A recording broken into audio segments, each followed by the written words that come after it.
Assalamualaikum warahmatullahi wabarakatuh. Bertemu kembali bersama Ustazah Ain untuk subjek Jawi.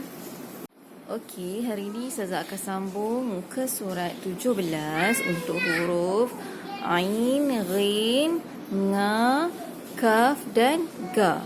Okey, hari ini kita akan sambung untuk tajuk menulis huruf bersambung untuk huruf Ain, Ghin, Nga, Kaf dan Ga. Okey, jom kita mula. Okey anak-anak, kita tengok huruf Ain. Okey. Ini huruf Ain dalam keadaan tunggal. Ini huruf Ain dalam keadaan bersambung. Okey.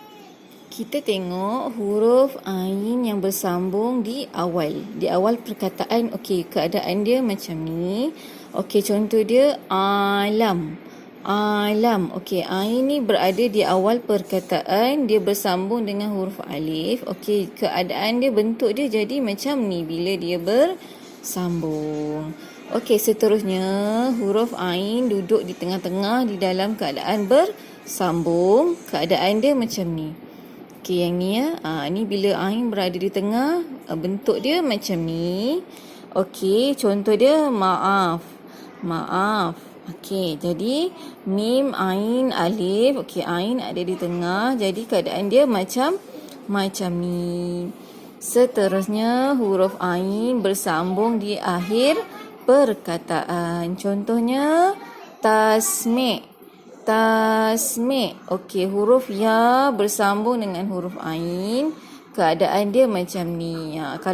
Kalau macam ni, maknanya ini huruf Ain bersambung di akhir perkataan. Okey, last kali huruf Ain di akhir perkataan tidak bersambung. Okey, keadaan dia macam ni. Okey. Dia jadi huruf Ain tunggal. Okey, sebab apa dia tak boleh bersambung? Sebab waw tidak boleh bersambung dengan huruf selepas dia. Okey, jadi contoh dia rukuk. Okey, rukuk. Okey, jadi keadaan Ain ni jadi macam ni, tunggal. Okey, huruf seterusnya ialah huruf Ghin. Okey, ini huruf Ghin dalam keadaan tunggal. Ni huruf Ghin. Okey, yang ni pula huruf Ghin dalam keadaan bersambung. Ni ini Ghin dalam keadaan bersambung. Ni contoh-contoh dia. Okey, untuk huruf Ghin dalam keadaan bersambung. Okey, huruf Ghin yang tak bersambung di akhir perkataan tak ada Okey, huruf seterusnya ialah huruf Nga. Huruf Nga ni dia ada 3 titik di atas. Nga. Okey.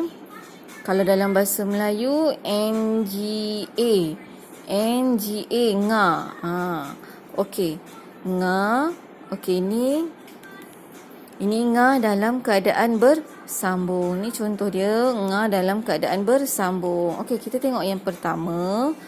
Huruf Nga di awal perkataan. Okey, Nga. Okey, Nga berada di awal perkataan. Okey, keadaan dia macam ni dan titik dia 3 di atas. Seterusnya, huruf Nga berada di tengah-tengah perkataan di antara ya dan alif. Okey, keadaan dia macam ni, titik di atas. Contoh dia singa. Okey, seterusnya Nga bersambung di akhir perkataan. Okey, keadaan dia macam ni, dia ada di akhir perkataan. Contohnya perkataan pasang. Okey, Nga ni ada di akhir perkataan. Bentuk dia macam ni, titik di atas.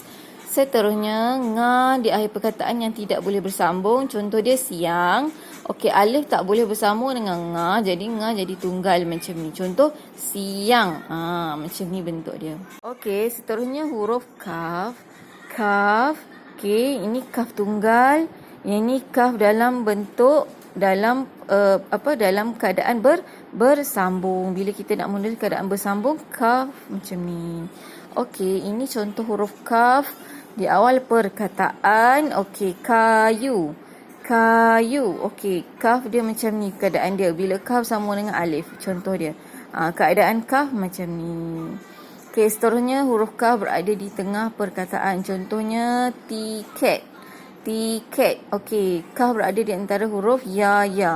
Okey, keadaan dia macam ni, bentuk dia huruf kaf.